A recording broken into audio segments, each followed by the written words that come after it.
చక్కనైనా పంటలు తీసే చందాలా రైతు సాగుకారి వాకిని తీర్చే చందాలా రైతు సాగుకారి వాకిని తీర్చే చందాలా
మీద ధ్యాసగా ఉండడం, ఆ గంజాయి వ్యసనం అవ్వడం, వ్యసనంగా ఫీల్ అయ్యి మొత్తం రోడ్ల మీద తిరగడం చేస్తున్నారు. వాటిలో మీ వాళ్ళ మీద కూడా స్ట్రింజెంట్ యాక్షన్ తీసుకోవడం జరుగుతుంది. అంతేకాకుండా ఇంకొక మెయిన్ విషయం ఏంటంటే మనకు రోడ్డు నేషనల్ హైవే అయింది. ఆ హైవే అయినప్పటి నుంచి కూడా చాలా వరకు మన అందుగులపేట పెట్రోల్ బంక్ దగ్గర నుంచి ఇటు అందుగులపేట, ఆ నయార పెట్రోల్ బంక్ అడదిక్కువచ్చు, ఆ గాంధారి వైన్స్, ఆ ఏరియాలో రోడ్ యాక్సిడెంట్స్, రోడ్డు ప్రమాదాలు చాలా ఎక్కువ అవుతున్నాయి.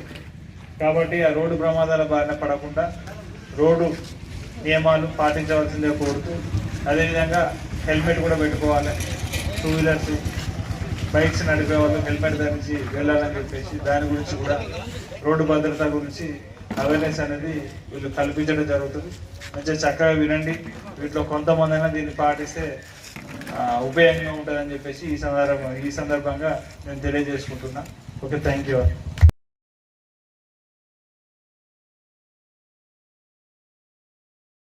పోలీస్ కళాబృందం టీం వాళ్ళు కూడా మంచి పాటలతోని మంచిగా మీకు అర్థమయ్యేలాగా తెలుగులో చక్కగా పాటల ద్వారా బ్యారియర్ అంటే ఏంటి, సైబర్ నేరం అంటే ఏంటి, సొసైటీలో సమాజంలో ఎటువంటి నేరాలు జరుగుతున్నాయి, అటు నేరాల పట్ల మనం ఎలా జాగ్రత్త వహించాలి అనేటువంటి విషయాల మీద క్లుప్తంగా వీళ్ళు వివరించడం జరుగుతుంది.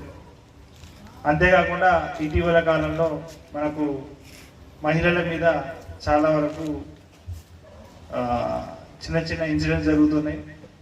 చిన్న చిన్న పిల్లల మీద పోక్సో కేసెస్ కావచ్చు, రేప్ కేసెస్, వాళ్ళని డెవలప్మెంట్ చేయడం, అబ్బాయిలు దాని మీద కేసెస్ రిజిస్టర్ అవ్వడం అవి జరుగుతున్నాయి.